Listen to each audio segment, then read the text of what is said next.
The night was alive with lights and laughter, expensive perfume in the air, and polished shoes tapping across marble floors. The grand music hall was filled with the city's richest people. They talked loudly, smiled politely, and pretended to care about the evening's charity concert. In the corner, sitting alone by a large piano, was a young blind girl named Emma. Her fingers touched the edges of the keys as if greeting old friends. She could not see the glittering chandeliers or the golden decorations around her, but she could feel the energy in the room, the heartbeat of people who did not believe in her. Emma wore a plain white dress, clean but simple. Her hair was neatly tied back, and her pale eyes stared softly into nothingness. Some people looked at her with pity. Others with boredom. They whispered things like, "How sad," or "Why would they let a blind girl play here?" She heard everything, every careless word, but she stayed silent. Music was her only world, and tonight, she wanted to prove that even a blind girl could touch hearts with sound. Then the doors opened, and the hall went quiet. A tall man entered, his shoes echoing with confidence. It was Mr. Carson, one of the richest businessmen in the city. He wore a black suit that probably cost more than Emma had ever earned in her life. People greeted him like he was royalty, laughing at his jokes and flattering his ego. When his eyes landed on the stage, he frowned. "Who let a blind girl sit at the grand piano?" he said with a cold laugh. His friends chuckled, agreeing without thought. To them, Emma was just another charity case, someone to make the event look kind and generous. Emma's heart sank, but she kept her fingers on the keys. Her hands trembled slightly. She had practiced this performance for weeks, dreaming of applause, not laughter. She took a deep breath, remembering her teacher's words. "Don't play for their eyes, Emma. Play for their hearts." The host tapped the microphone and announced her name. A few claps followed, polite but empty. Then the room fell silent.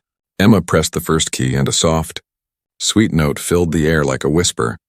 But before she could continue, Mr. Carson leaned back in his chair and muttered loud enough for everyone to hear, "She can't even see what she's doing." His friends laughed again. That laughter hit her harder than she expected. The notes wavered, her fingers hesitating. Her heart screamed to stop, to run off the stage and never return, but something inside her refused. She swallowed her fear, straightened her back, and let the music speak instead of her voice. The melody began to flow, gentle at first, like a small stream finding its way through stones. People stopped talking. Slowly, her sound grew stronger, filling every corner of the grand hall. Each note was pure emotion, sadness, courage, hope, all mixed together. Some guests began to feel something they could not name, a strange warmth spreading through them. Mr. Carson, however, just crossed his arms. Unimpressed, he looked away, refusing to admit the girl's music had any power. Emma's mind drifted as she played. In her imagination, the piano was not just wood and strings. It was a friend, a voice that helped her speak when the world turned cruel.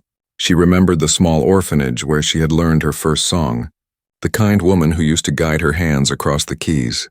That woman had said, "Music is light, Emma, even if you can't see it." Those words burned bright inside her now. When her final note faded, there was silence. For a few seconds, no one moved. Then someone clapped softly, followed by another soon. The hall filled with applause, hesitant but real. Emma smiled faintly, her blind eyes glistening. She stood up and bowed in the direction of the sound. Her heart beat fast, filled with pride and relief. But as she stepped away, she still heard Mr. Carson's mocking voice behind her saying, "She's brave, I'll give her that, but talent needs eyes." His friends laughed again, and the sound followed her like a shadow. Emma left the hall quietly. Walking down the cold steps into the night, her hands were still shaking. She felt tears forming but wiped them away. The stars above were hidden behind clouds, but she imagined their glow. She promised herself she would never give up. One day, she thought, the same man who laughed at her would listen, really listen, and then he would understand. Tonight might have been filled with pain, but somewhere deep inside, Emma knew this was not the end of her story. It was just the beginning. The next morning, the city was already awake with noise, car horns, chatter, and the faint sound of music coming from street performers. Mr. Carson sat in the back seat of his black car, scrolling through his phone as his driver took him to a business meeting. He didn't remember much about the night before, except for the laughter and that blind girl at the piano. The image of her trembling hands and soft voice lingered faintly in his mind, but he brushed it off. Just another charity stunt, he muttered under his breath.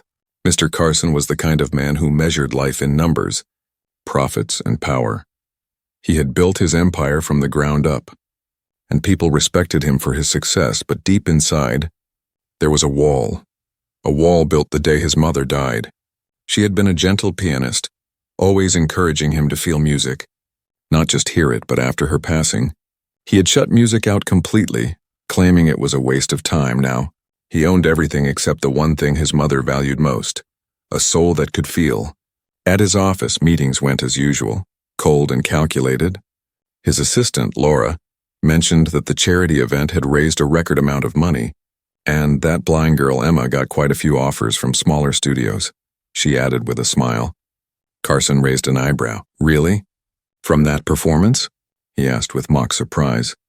She didn't even play half the piece correctly. Laura frowned slightly. Maybe not perfectly, sir, but there was something real about it, Carson scoffed. Feelings don't sell tickets, he said, and turned back to his screen. But that night, when he returned home to his empty mansion, he couldn't sleep. The silence felt heavier than usual. He poured himself a drink and walked toward his late mother's piano. It stood in the corner of the room, covered with a white sheet. Untouched for years, slowly he pulled the cloth away. The keys were dusty but still perfect. He sat down, hesitating, his fingers hovered above the keys. Unsure then, without thinking, he pressed one note. It echoed softly in the large, empty room. Something inside him stirred. A memory. A feeling he hadn't allowed himself to feel in years.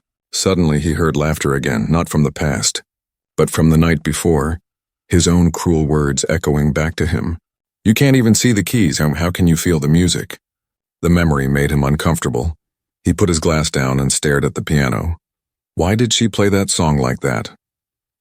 He murmured, trying to remember the melody.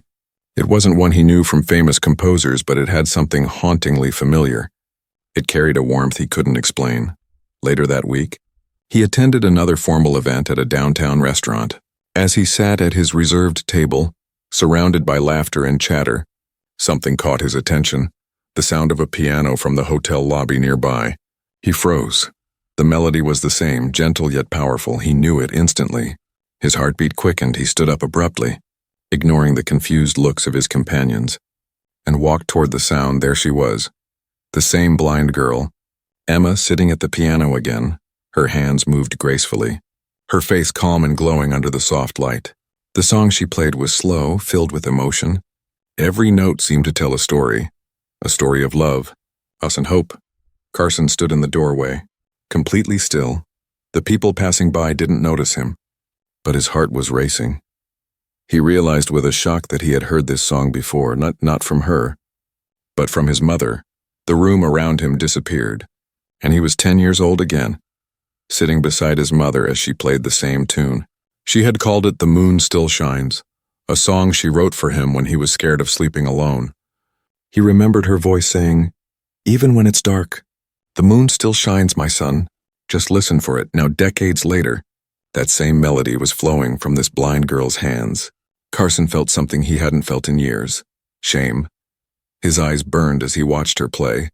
Every cruel word he had spoken returned to him like a knife. How could she play this song? How could she know something so personal? He waited until she finished, but before he could approach her, she stood up slowly, bowed to the small audience, and started to leave with her walking stick. He called out without thinking, "Wait!" The girl stopped, turning her face slightly toward his voice. Her pale eyes didn't move, but her smile was gentle. "Yes?" she said softly. Carson hesitated. "That song. Where did you learn it?" he asked, trying to keep his voice steady. Emma tilted her head. "It was taught to me at the orphanage when I was a child," she said. "A kind woman used to visit every month and play it for us. She said it was her favorite lullaby." Carson's breath caught. His hands trembled. He whispered, "What was her name?" Emma smiled faintly. "Mrs. Carson," she said. "She was the one who told me to listen with my heart." The world seemed to stop for him. The noise, the lights, the people, all faded away in that moment. He realized the blind girl he mocked had kept his mother's song alive, while he had let it die in silence. And as he stood there, frozen in disbelief, He knew his life was about to change forever. That night, Mr. Carson sat alone in his mansion, the lights dim, the city noise faint outside his window. He couldn't shake Emma's words from his head. Mrs. Carson. She was the one who told me to listen with my heart. It echoed over and over, each time softer, heavier. The realization that his late mother had touched this blind girl's life while he, her only son, had drifted so far from her teachings, filled him with quiet shame. He walked toward the piano in the corner again, the one he hadn't touched in years. His fingers brushed the dust on the keys, and he felt like a child again. He sat down slowly, closing his eyes. He tried to remember the melody. The moon still shines. The name alone made his chest tighten. He could still hear his mother humming it when he was a boy. When you can't see the light, listen for it, she used to say back then. He never understood what she meant. But now, after meeting Emma, he finally began to. His mother had spent her last years helping blind children find light through music, and one of them had unknowingly brought her memory back to life. Carson spent hours trying to play the song. His fingers stumbled, missing the notes, but he didn't stop. Each wrong sound made him more determined. He hadn't played in decades, yet something inside him refused to give up. At last he managed a faint version of the melody. Broken but sincere. Tears gathered in his eyes, he whispered, "You found a way to reach me, didn't you, Mom?" The next day he couldn't focus on his work. Every time he looked at the numbers on his screen, he saw Emma's calm face and his mother's soft smile overlapping in his mind. Finally, he closed his laptop and told his driver, "Take me to the orphanage." The driver looked surprised. "The one near the river, sir?" "Yes," Carson said quietly, staring out the window. The ride felt longer than usual. The city outside looked different, less shiny, more human. When they reached the orphanage, a small, weathered building surrounded by wildflowers, Carson stepped out and stood there for a moment, listening to the faint laughter of children from inside. The sound filled the air with warmth. He walked in, greeted by an elderly nun who smiled gently. "Mr. Carson, it's an honor. Your mother used to come here every month," she said. He nodded slowly, his voice rough. "I didn't know she came here." The nun placed a hand on his arm. She never told anyone. She said music was a gift meant to be shared quietly. Carson followed her down a narrow hallway filled with children's drawings. They stopped by a small room with an old piano. The nun said softly, "She taught them here. Especially the blind ones, that's where Emma learned to play." Carson's eyes softened as he stepped inside. He touched the keys, recognizing the worn-out marks from years of tiny hands practicing.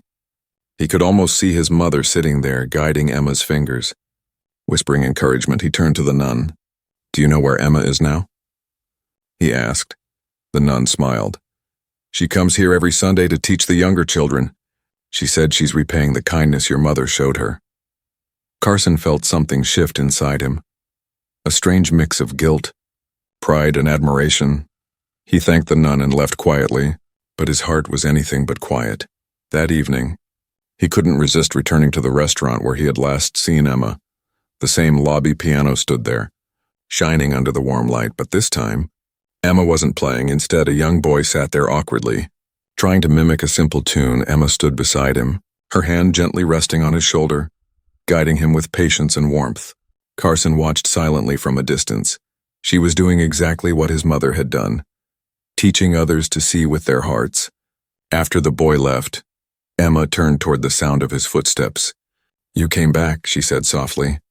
A gentle smile spreading on her face, Carson hesitated. "I had to. I visited the orphanage today." Her expression changed, a flicker of surprise, then emotion. "You saw her piano?" she asked. He nodded. "Yes, and I saw the light she left behind." For the first time in years, his voice trembled with sincerity. "Emma, I owe you an apology. I said cruel things that night. I didn't understand what music really means." Emma shook her head slowly. "You don't need to apologize to me, Mr. Carson. Music forgives everyone who listens." Her words struck deep. He smiled faintly. "You play your heart into every note," he said. "My mother would have been proud." Emma's fingers traced the piano's surface. "Then maybe she's still listening," she whispered. Carson sat beside her, his presence calm. "Would you teach me that song again?" he asked quietly. Emma smiled. "Only if you promise to stop counting your success in money He chuckled softly. Deal? Together, they began to play, and her leading, him following. The melody filled the lobby once again, soft and glowing, and as the notes blended perfectly, Carson realized the truth his mother had known all along. Some people play to be heard, but the ones who truly touch hearts, they play to heal. The next morning, the sunlight poured gently through the glass walls of Mr. Carson's office. But he wasn't looking at the skyline like he usually did. Instead, his mind was somewhere far away, back in that orphanage room, back at the piano, back to the sound of Emma's soft voice saying, "Maybe she's still listening." Those words had taken root in his heart, refusing to let go for the first time in years. The great businessman couldn't focus on contracts, profits, or deals. Every paper on his desk looked meaningless compared to that melody still echoing in his mind. Later that afternoon, he found himself doing something unexpected. He canceled his meetings and went back to the music hall, the same grand place where it had all begun. The hall was empty this time, just rows of chairs and a lonely piano on stage.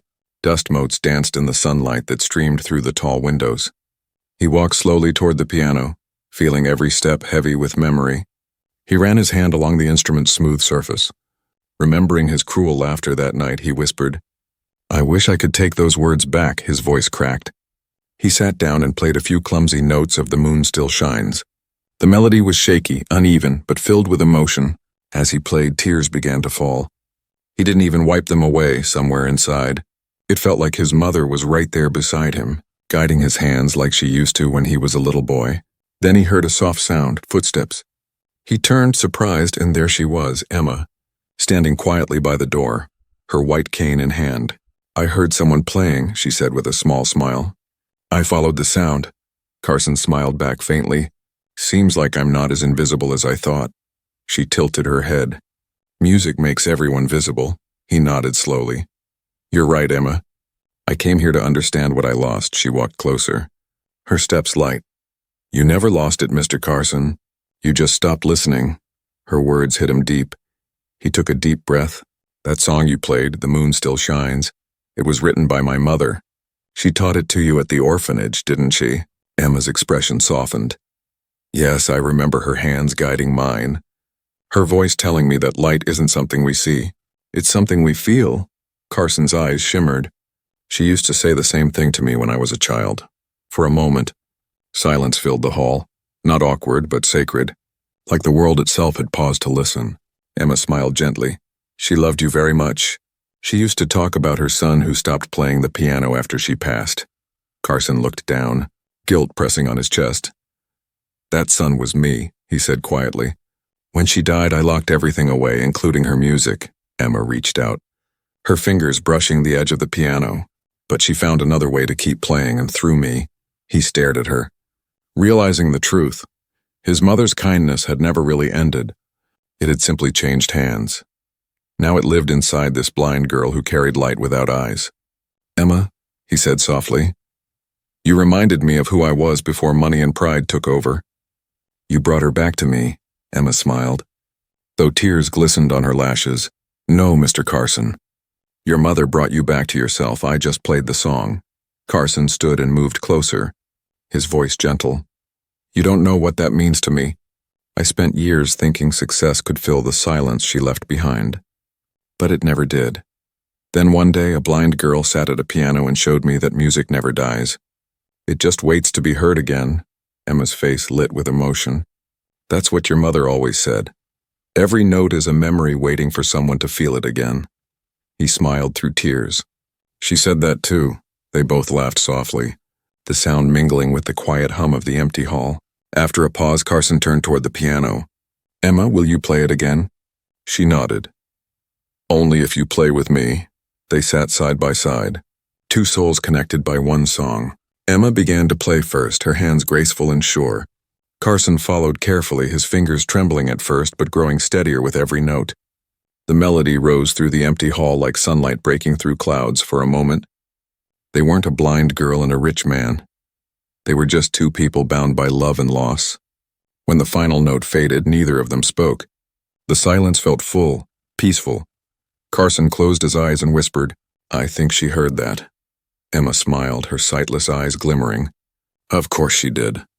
As they left the hall together, Carson felt lighter than he had in years. The past no longer haunted him. It sang to him instead. Somewhere above them he imagined his mother smiling, proud that her song had once again reached her son's heart through the hands of a girl who could not see, but who had always known how to listen. That night the rain came down softly over the city, blurring the streetlights into glowing halos.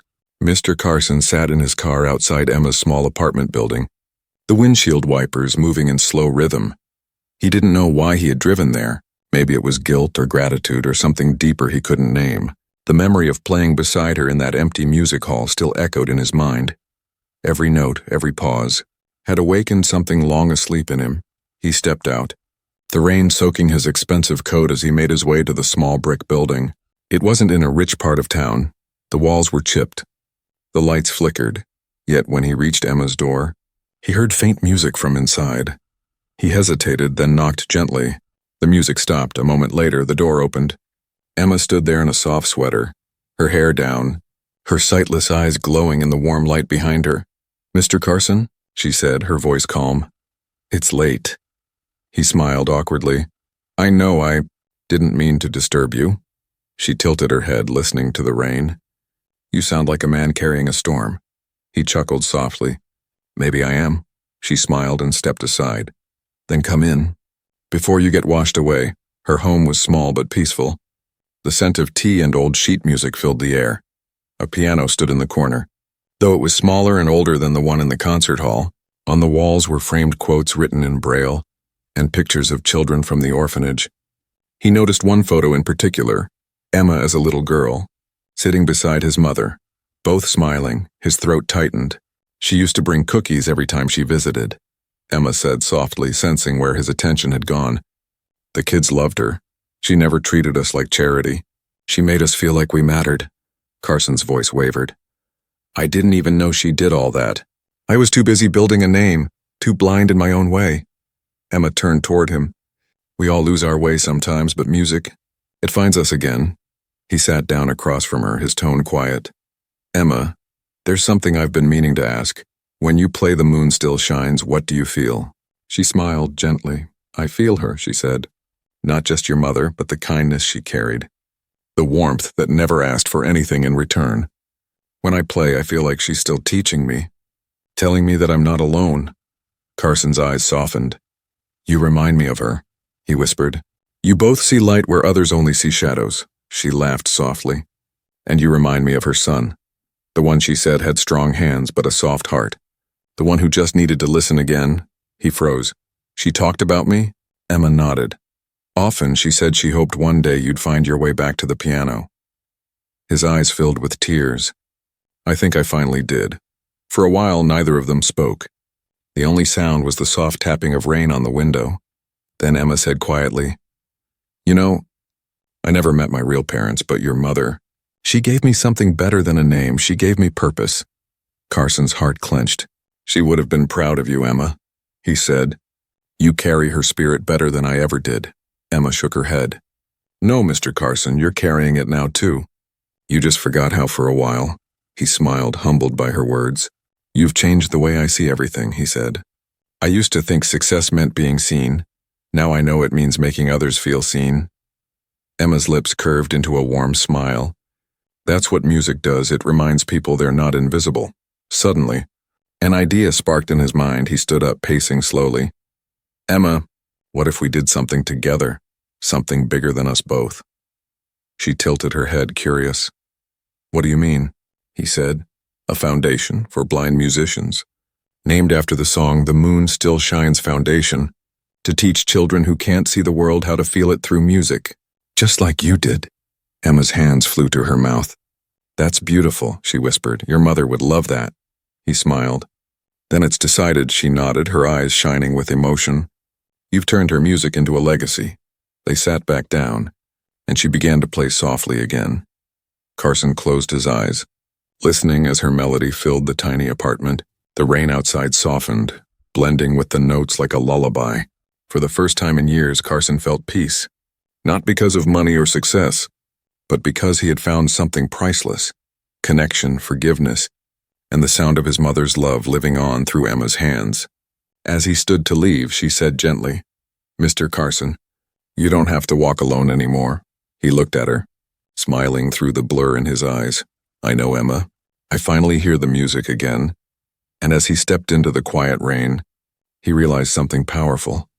The storm inside him had ended, replaced by a light that would never fade, because the moon still shined, even through the darkest night. The following weeks changed everything. News of the upcoming Moon Still Shines Foundation began to spread quietly through the city. What had started as an idea in a small apartment was now turning into a dream, one built from love, music, and redemption. Mr. Carson had thrown himself into the work, but this time it wasn't about fame or profit. It was about purpose for the first time in years. His drive came from his heart, not his ego. He met with architects, sponsors, and teachers explaining his vision with passion. "It's not a charity," he told them. "It's a home, a place where children like Emma can discover their strength through sound." People listened, moved by the change in him. The once cold businessman now spoke with warmth. Some even said his mother would have been proud. That comment always brought a quiet smile to his face. Meanwhile, Emma continued teaching at the orphanage. Her days were filled with laughter and music. But she never forgot the night Mr. Carson sat beside her at the piano. She could still hear his hesitant fingers finding their rhythm again. That memory made her heart light every time she thought of it. Sometimes she wondered if fate had guided her steps, leading her back to the son of the woman who once gave her hope. One evening, Carson invited her to the construction site of the new foundation. The building was half finished, filled with the sound of tools and workers shouting instructions. "Careful with that beam," someone yelled. Emma listened to it all, the noise, the rhythm, the heartbeat of creation. "It's beautiful," she said softly, even though she couldn't see it. Carson smiled. "You can already feel it, can't you?" She nodded. "It feels alive." He guided her hand toward the main wall. "Right here," he said, "is where we'll hang your first student recital photo." She laughed. "You're already planning my future performances." He grinned. "Someone has to. You've inspired this whole thing. It's only fair." Her expression softened. "No, Mr. Carson, your mother inspired it. We just finished what she started." He paused, touched by her words. "Then maybe we're both her students." They walked around the site and Carson pointed to different sections. "This will be the practice hall. That corner will hold a music library. And over there, on the stage," Emma smiled as if she could see it all. "It's going to change so many lives," she whispered. "Maybe even save them." Carson nodded quietly. "Just like you saved mine," later that night. After the workers had gone home, they stayed behind. The moonlight spilled through the open roof beams, painting the half-built space with silver light. Emma sat on a wooden crate, hands resting on her lap.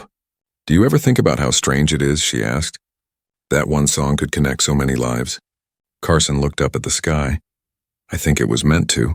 My mother always believed music could carry love farther than words ever could." Emma smiled softly. She was right. Her song reached me and through me. "It reached you again." There was silence between them, the kind that didn't need filling. The city noise faded far away, and all that remained was the hum of night and the sound of hearts finding peace. Carson turned to her and said, "Emma, when this place opens, I want you to lead it. You'll be the heart of this foundation." Emma shook her head quickly. "I can't, I'm not." He stopped her gently. "You're exactly who this was made for. You carry her light, Emma. And you know how to share it." Her lips trembled. "I don't know what to say." He smiled. "Just promise me one thing, that you'll keep playing no matter what." She nodded. Always, weeks turned into months, and finally, the Moon Still Shines Foundation was ready. On the opening night, the hall was filled with guests, not just the rich, but the forgotten blind children, orphaned musicians, and people who had once been told they didn't belong. The air buzzed with excitement. Carson stood on stage, dressed simply, a far cry from the arrogant man he used to be when he spoke into the microphone. His voice carried emotion that silenced the crowd. "I once thought wealth measured success," he began. "But I was wrong. True wealth is in the lives we touch, the hearts we heal, and the music we keep alive. This foundation isn't mine, it's hers." He looked toward Emma, sitting by the piano. "And hers." Emma stood as the audience clapped softly. Then she sat at the piano and began to play The Moon Still Shines. The melody flowed like water. Pure and endless, Carson closed his eyes, feeling every note.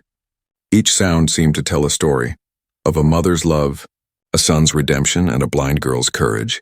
When the final chord echoed through the hall, there wasn't a dry eye in the room. Carson walked to her side and whispered, "You did it." Emma smiled, tears glimmering. "No," she said softly, "we did it." And in that moment, the hall glowed not just with light, but with something much deeper. The sound of forgiveness, the warmth of music, and the promise that as long as there were hearts to listen, the moon would always shine. The grand opening of the Moon Still Shines Foundation had arrived, and the city buzzed with curiosity and excitement. Reporters, philanthropists, musicians, and children lined up outside the newly built music hall. Its tall glass walls reflected the golden morning sun, making the place glow as if it were lit from within. Inside, volunteers scurried about, making final adjustments, arranging chairs, tuning pianos, and placing name tags. Carson walked through the hall quietly, his heart pounding with a mix of nerves and pride. This wasn't a boardroom negotiation or a business launch. This was something far more personal, something alive. Emma arrived shortly after, her white cane tapping lightly on the polished floor. She wore a simple blue dress, her hair cascading over her shoulders, but she carried herself like royalty. Carson watched as she smiled at every child, knelt to adjust their hands on the keys, and whispered encouragement to each one. Even the staff paused to watch, impressed by her calm confidence and gentle authority. She was more than a teacher. She was the heart of the foundation, the living bridge between the past and the future. As the ceremony began, Carson took to the stage, stepping into the spotlight with a nervous breath. "Ladies and gentlemen," he said, his voice strong but emotional, "today is not about wealth, power, or fame. It's about music, love, and the lives we can touch with something as simple as a song." He paused, scanning the crowd, and his gaze fell on Emma, seated at the grand piano, her hands resting lightly on the keys. He smiled softly, realizing that without her, none of this would exist. He continued, "I once believed success could fill every empty space in my life," he admitted, his eyes glistening. "But I was wrong. True success is in lifting others, helping them find the light that we sometimes forget exists. And this light has a name, Emma." The audience clapped softly. Some wiping tears, Emma's fingers hovered above the piano, and she looked up at him, giving him a small nod, as if to say, "It's time." She pressed the first key, and the sound floated through the hall like morning mist, soft and shimmering. The melody of The Moon Still Shines filled the space, delicate at first, then swelling into a powerful wave of emotion. Every child leaned closer, eyes wide with wonder, some humming along with the familiar tune. For a moment, the rich and the poor, the young and the old, the blind and the sighted, all became one in the music, united by a song that had crossed time and tragedy to reach them. Carson stepped closer, standing beside her as the melody continued. He didn't play this time. He let her lead, feeling each note resonate in his chest. He remembered his mother, her hands guiding a younger version of himself over the same keys, and he understood at last that Emma had not only preserved that memory, she had amplified it. Her music carried his mother's spirit into a future he had never dared to imagine. When the final chord faded, the hall erupted in applause. Some cheering, some wiping tears. Emma's hands hovered above the keys, savoring the moment. Then she turned to Carson, her voice soft but firm. "This is only the beginning, Mr. Carson. The real work is making sure every child here can feel the same joy, the same connection." He nodded, swallowing the lump in his throat. "Then let's make sure it happens," he said. Together, after the ceremony, reporters crowded around them, asking questions, snapping photos. But Carson and Emma barely noticed. They walked through the hall, speaking quietly, watching the children play with instruments, some laughing as they struck wrong notes, others concentrating, their faces alight with pride and wonder.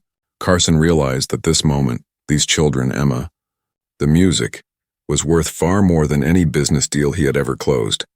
Later, as the sun dipped low in the sky, Emma sat at the piano again, alone this time, Carson beside her. "Do you ever get scared?" he asked softly. "That people won't understand?" She shook her head. "Music speaks for itself, Mr. Carson. People may not always understand the words, but they always feel the heart behind them." He nodded, thinking of the night he first mocked her at the music hall. ashamed at how blind he had been to what truly mattered. Together they played one last song that evening, Emma leading, Carson following, the melody intertwined with laughter, memory, and hope, stretching through the hall and out into the city beyond. And for the first time in years, Carson felt complete, not because of riches or success, but because he had found something far greater: connection, forgiveness, and the living music of love carried forward by a blind girl who had never stopped believing. As the final note hung in the air, Carson whispered, "She would be proud." Emma smiled, glancing toward him. "She already is." The city outside glowed in the twilight, but inside that hall something brighter shone. The light of hearts touched, lives changed, and a song that would never fade. Because when music carries love and love carries memory, the moon truly still shines. Months passed, and the Moon Still Shines Foundation had become more than a building or a program. It was a living, breathing space of hope, laughter, and music. Children who had never touched a piano now learned to play melodies that made their hearts soar. Volunteers and teachers moved with purpose. Inspired by Emma's dedication and Mr. Carson's transformation, the hallways echoed with the sound of practice, the soft hum of voices, and the occasional burst of laughter. It was alive with life and light, a stark contrast to the cold, silent mansion Carson had once called home one rainy afternoon. Carson walked through the foundation alone, watching the children at their lessons. He paused at a young boy striking the wrong note over and over. His brow furrowed with frustration. Emma knelt beside him, whispering patiently, "It's okay, listen to the sound of your heart, not your hands." The boy's eyes widened. He tried again, and this time the note rang clear and pure. A small smile spread across his face, and Carson's chest tightened. He realized he had never felt this kind of pride with any business deal. The joy of shaping a life, of restoring someone's hope, was beyond any financial gain. Later, Carson entered the main recital hall, still unfinished but buzzing with energy. The walls were adorned with photographs of the children performing, posters with music notes and inspirational quotes in Braille, and in the corner the grand piano gleamed under the soft glow of the lights.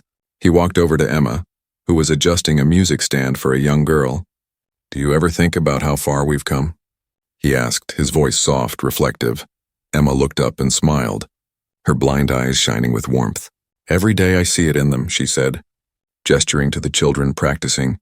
"They feel what I felt, a song that carried hope when all else failed. They know that even if the world seems dark, the music will guide them." Carson nodded. "And your mother, and she lives through every note they play." Emma's smile widened. "Yes, through them and through you."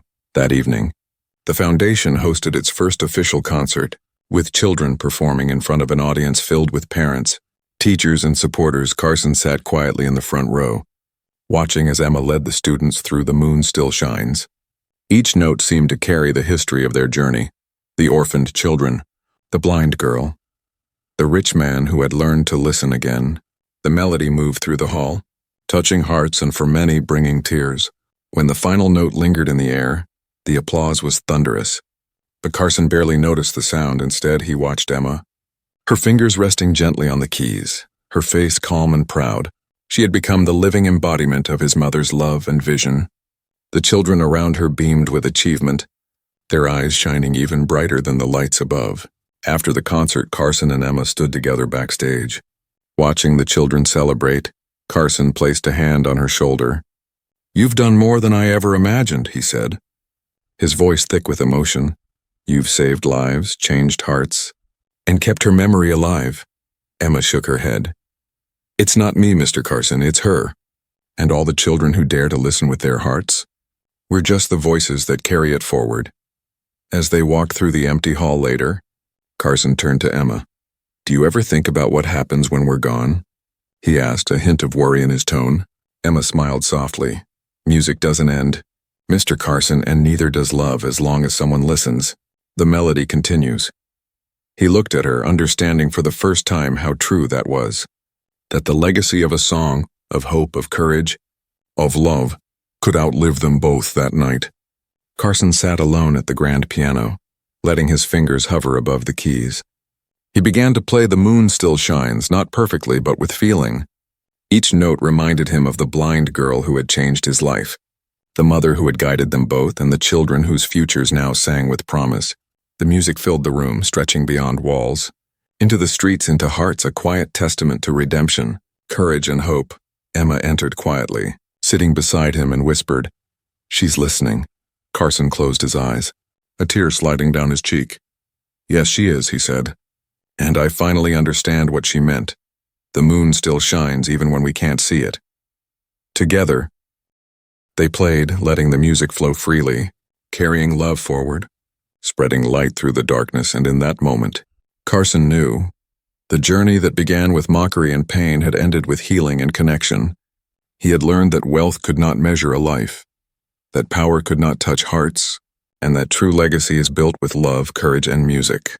As Emma's fingers danced across the keys, and his own followed hers, he realized that some songs never end, and some hearts never forget, because the moon still shines. Always, and through it, love lives forever.